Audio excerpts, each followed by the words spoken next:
Chuck, time for another explainer. All right.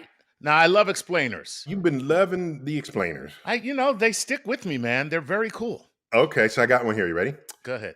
Uh, how long is a year? All right. I didn't realize you thought I was that stupid that you had to explain that to me. I said I loved explainers. I didn't realize that we were getting down to the remedial levels. You know, yeah. Hello, Chuck. Hi. So yeah. Let's tell you what a year is. Yeah. You tell me. So, Yeah. what is a year? Here's Go a on. year. Take this crayon and I want you to draw. I want you to draw me a timeline, Chuck. A year is a trip around the sun. Okay, so how long does that take? We say that it takes 365 days, but I got a feeling that you're going to tell me somehow that is not the case. That is totally not the case. That is not the case. Wow. It is not the case. So, as a matter of social civil convenience, okay, the year is mapped out to 365 days. All right. All right. With the 12 months, each having, as low as 28, as few as 28 days and up to 31 days. Add all that up, you get 365 days. And then every 4 years, we stick another day in there on that 28. 28. Well, that's what I'm getting at. So that's 365 days, and we celebrate New Year's Day. Right. Earth has not yet completed its orbit around the sun. Wait a minute. So you're saying to me that when we go January 1st, yay! All right. When you go January 1st to January 1st, right. Each time we do it, right, Earth is 6 hours behind the completion of one trip around the sun. Oh, crap. I did not know that. Well, That's what I'm telling you. You got to think first about of all, that. that is significant in terms of amount of time. Yes, it is. Okay. So rather than celebrate the new year in these 6 hour increments we just cleanly divide the year into whole days because we don't want to mess with a day. You wake up in the morning, you go to sleep, the sun rises, it sets, it's day, it's night. We want to keep that intact. So we ignore the 6 hours. Okay. All right. So now, how long you going to ignore the 6 hours? Well, I'm going to say not very long. Okay. So if you ignore it for 4 years, then how many hours have you ignored? 24. 6 times 4. Bada bing. So you then throw a day back into the calendar. That makes sense. Every 6 hours, 4 years, that's a day. Throw the day back in. And you're back in line. And we give that day to the very needy February. Of course, Black History Month. It was the shortest exactly. month. Of course they would do that. You know that. Just like, not only are we missing a day, it's the shortest month of the year. And by the way, Black people, here you go. By the way, it's the shortest month, even when you give it an extra day. Even when you give it an extra day, we still come up short. That's amazing. All right. So now everything's sort of even Steven. Okay. Right. All right. So I think we've talked about before, the fact that overcorrects. Did I ever mention that to you? Okay. Now, I believe we did, but we were talking about it in a different. It might have been in a different context. Calendars. There was like a Julian calendar. Exactly. We talked about this 2 years ago. I'm trying to think of it. Let me bring some of it back because it relates to the year. Yeah. So okay. I told you 6 hours, but it's not 6 hours. Okay. Of course. I mean, that's right? Because that only makes sense. Okay, it's a trip around the sun, 365 days, except it's not. And it's 6 hours, except it's not. Okay, it's a little less than 6 hours. Okay. All right. So, since it's a little less than 6 hours, if you add up 4 of those, you don't quite have a full day, do you? No, yeah, exactly. You don't. You're a little short. Yet we put in a full day. Right. So it turns out over a century, you've accumulated an extra day that shouldn't be there. Okay. So every century, when it would have been a leap day, you take it out. So, okay, gotcha. Because we've accumulated that day We don't need to have the leap year that time. So we just let it go. The Correct. day self-corrects because the ledger is now balanced. Except Oh it's God. not quite. Oh God. God. What? Okay. Okay. So it turns out that overcorrects it by just a little bit. Of course it would. Okay. Right. Yeah. Overcorrects it.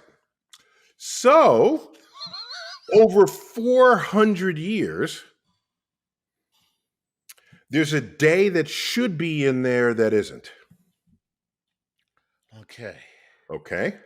So every 400 years, which counts as a 100-year increment, okay, where you would have taken out the leap day, Right. every 400 years, you put the leap day back in. You put it back in because you wouldn't have taken it out because it's the correction for the times that already was accumulated. Correct. You wouldn't have. You would have just let things be. But now, over 400 years, because it wasn't quite what it is, Well, all right. just a little bit. It took 400 years. Now it's just like, hey, now you know what we're going to do because we actually did accumulate over all this time. So now we're going to shove a day back in here, and finally, Every 400. And you know something? The year 2000 was just such a year. So most people who said, well, year 2000 is divisible by 4, it's a leap year, had no clue how rare a leap year that is. right, that was the leap year that wasn't. Yeah, correct. There was no leap day in the year 1900 or in the year 1700 or in the year 1600. So all those century years had to accumulate a 400-year interval. We're up to the year 2000. It's got a leap day. And people thought that was a normal leap day, but it wasn't. What it wasn't. Wow. Yep. That's actually a wow. Look at that. Okay, it's all because we're not correcting by the precise amount. We're Right. correcting by whole days. Now And here's there's nothing in the Earth's orbit around the sun doesn't care about how long it takes Earth to rotate on its axis. oh, I But we see. do. So we are shoehorning in our days with respect to how long it takes Earth to go around the sun.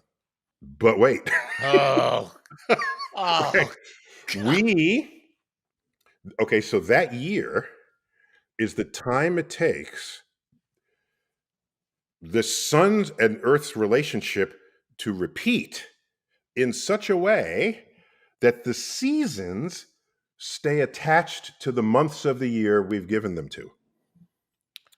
Okay. aha. So our year is based on the seasonal calendar because we're historically agrarian. Agrarian, yeah. It, it, You're planting, sowing, reaping, it, all that crap. it makes sense. Okay. It turns out that the seasonal calendar is slightly different from the time it takes Earth to return to the same spot in its orbit. Aha. We simply don't use that calendar. And that's called a sidereal year, where we match up with the stars that surround the sun.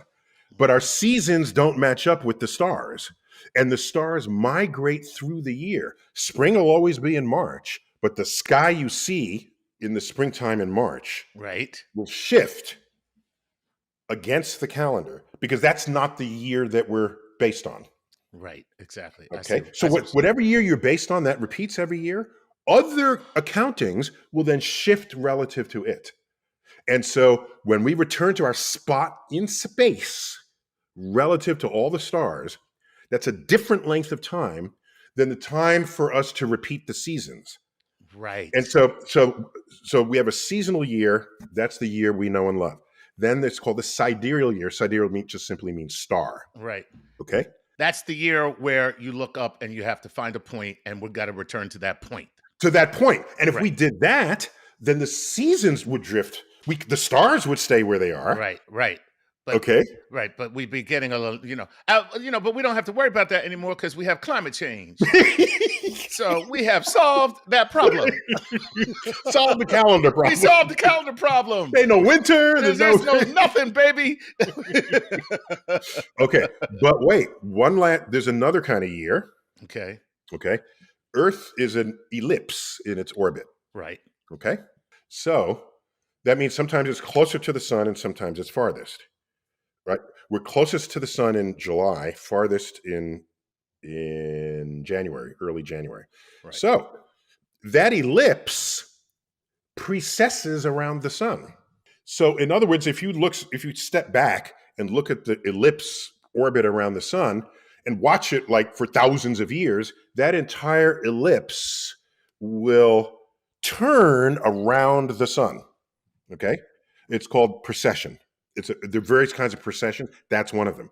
So if you timed the time between our closest point to the sun and our closest point to the sun again, that's a kind of a year, isn't it? Yeah, it would be. Yeah. That would be a year within our orbit. That's a different length year from the sidereal year, and a different length year from our seasonal year. Wow. Now here's the thing. Yeah. How much older am I based on all these years?